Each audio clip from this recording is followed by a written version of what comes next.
Welcome dear students. Today in this video lecture we are going to discuss about the power absorbed in the viscous fluid in the case of journal bearing.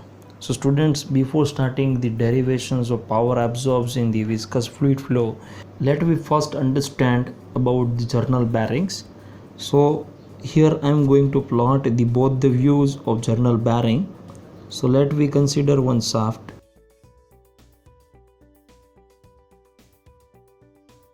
having the diameter of D.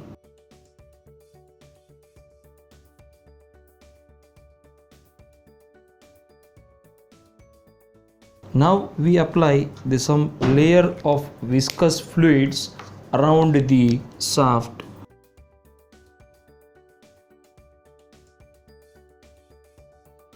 Around which the bearing is available to support the rotating shaft. So here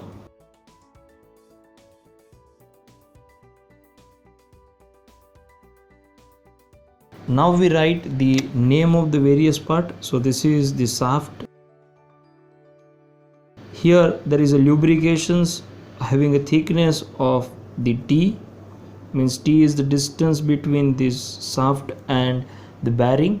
So this outer layer is indicating the bearings.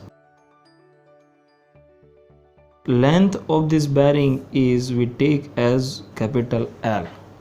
So now let we write here D is the diameter of shaft, capital L is the length of bearing, T is the thickness of oil fill, then capital N is the speed of shaft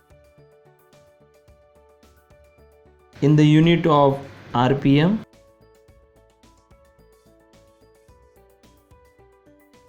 Now we know the angular speed of shaft if it is rotated at RPM n. So it is indicated by omega, which is equals to 2 pi n divided by 60. From this angular speed, students, we go for calculations of tangential speed, or we can say that the linear speeds. So just I am writing down the tangential speed. It is indicated by V, which is equals to R into omega. So R is the radius of shaft, so which is taken as a diameter by 2, and omega, which is equals to 2 pi n by 60. Here omega equals to 2 pi n by 60 and the radius equals to diameter by 2. So we get the velocity equals to 2 pi n by 60 into d by 2. Now students, the shear stress in oil is given by the Newton's law of viscosity.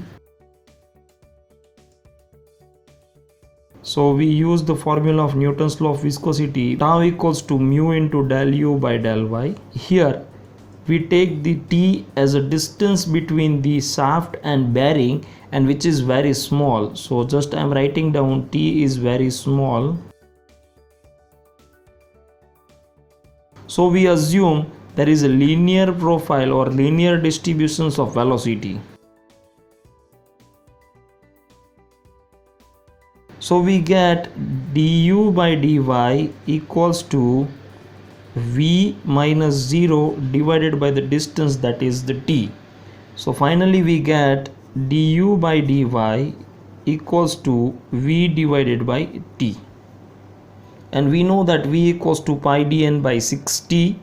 So we put it down the value, so it becomes a pi dn divided by 60 into t, which is equals to du by dy. Now we put it down the value of du by dy over here. So we get tau equals to mu into du by dy equals to pi dn divided by 60 into t. From this shear stress we calculate the shear forces. So shear force equals to the shear stress into the area.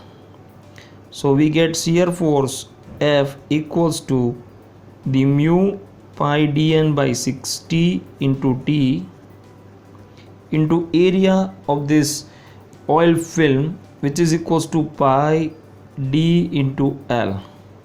So final answer for the shear force we get that mu into pi square d square and L divided by 60 into T.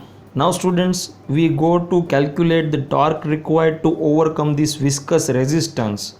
So we just write the torque required to overcome the resistance of viscous force. So we get T equals to the viscous force or shear force into the distance, that is d by 2. So finally we get T torque equals to mu pi square d square n L divided by 60T into d by 2. So our final answer for the torque is mu pi square d to the power 3 into n into L divided by 120 into T. Students, we know that the power absorbed P, which is equals to 2 pi nt by 60. So in this expression we put down the value of T from the previous expression. So our final answer for power absorbed is 2 pi n into T means mu pi square d cube n L divided by 120 into T. So our final answer for the power absorbed is mu pi to the power 3 d to the power 3 into the n to the power 2 into L divided by 60 into 60 into T. Here 60 is there. This is our final expressions for the power absorbed in the journal bearing. Thank you students for attending this video lecture. Thank you.